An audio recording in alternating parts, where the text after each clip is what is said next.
जिना जी, अब जब केपी ओली थे तो जो चीनी राजदूत थे उनकी गलियारों में बड़ी चहल पहल देखने को मिलती थी। केपी ओली जी जो है उनके करीबी माने जाते थे चाइना के। अब अमेरिका का प्रभाव हल्का सा बढ़ता हुआ नजर आ रहा है। क्या चीन और अमेरिका को ज्यादा तरजीह नेपाल देता हुआ नजर आ रहा है, हमारे रोटी बेटी के रिश्ते को भूलता हुआ नजर आ रहा है? अब क्योंकि आयात निर्यात की बात अभी की भारत के साथ सबसे ज्यादा है, तो फिर भारत को ही क्यों आंख दिखानी है? जी देखिए, जो ओली सरकार था उसी टाइम में, ओली सरकार के टाइम में नेपाल में थोड़ा प्रॉब्लम हो चुका है, क्योंकि नेपाल और भारत के संबंध में, खास में वो बॉर्डर इलाके में, नेपाल के राजधानी काठमांडू से इंडिया जो भारत पहुंचने के लिए सिर्फ 1600 किलोमीटर दूरी है।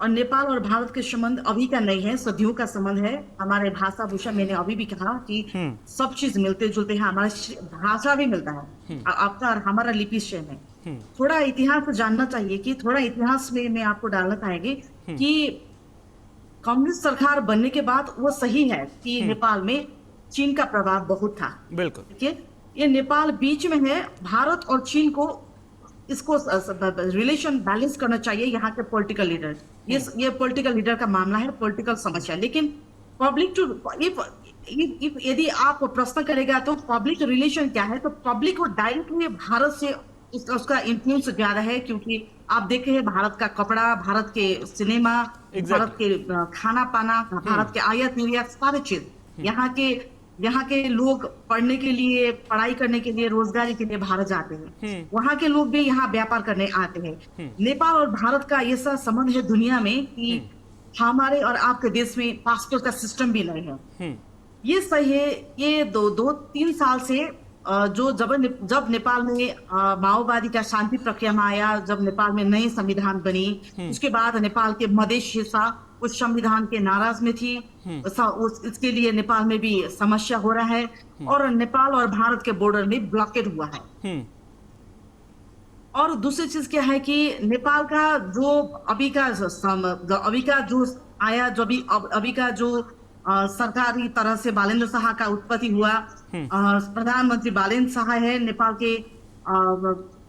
के प्रधानमंत्री बालेन्द्र शाह है, कि वो राष्ट्रीय स्वतंत्र पार्टी का अध्यक्ष रवि लामिछाने अभी इसी टाइम में, इसी वक्त में भारत के दौरान में भी है, 5 दिन के भारत भ्रमण के लिए भी है। ये सही है कि नेपाल के प्रधानमंत्री ने एक साल के लिए कहीं देश जाने के लिए मना किया, क्योंकि नेपाल में एलिगेशन है कि भारत सरकार और भारत जो चाहते हैं वही नेपाल में होता है। ये एलिगेशन भारत के है, इसके लिए वो एलिगेशन खत्म करने के लिए अलग तरीके से काम कर रहे हैं।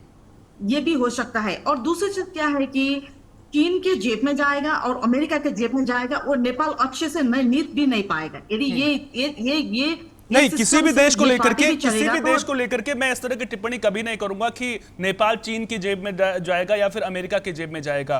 नेपाल के जो चलाने वाले, देश को चलाने वाले वहां के लोग हैं, वो बेहतर तरीके से समझते हैं कि उनके लिए, उनके देश के हित में कौन से कदम जो है वो बेहतर हो सकते हैं। लेकिन जिस तरह से आपने जिक्र किया, आपने भी कबूला कि भारत के साथ में किस तरह के रिश्ते रहे हैं। अब आप सामाजिक रिश्तों की बात कर लीजिए, धार्मिक रिश्तों की बात कर लीजिए, व्यापारिक रिश्तों की बात कर लीजिए, सब चीजों में भारत है, आपको भारत नजर आएगा सबसे ज्यादा। तो फिर अब जिस तरह से बालेन्द्र शाह कदम उठा रहे हैं, क्यों उसमें हल्की सी भारत विरोधी छवि नजर आती है? मैं ये समझने की कोशिश कर रहा हूं, क्या भारत, जिस तरह से आपने अभी कहा कि वहां के लोग ये समझते हैं कि जो भारत चाहेगा वही नेपाल में होगा, इस तरह की वहां पर धारणा बनी हुई है। अगर ये धारणा बनी हुई है तो वो एक्शन से जो है वो ज्यादा साफ नजर आएगी। वहां के लीडर्स को उस तरह के कदम उठाने पड़ेंगे। अब दौरा ही नहीं करेंगे, ये तो किसी समस्या का सॉल्यूशन नहीं होता। मैम,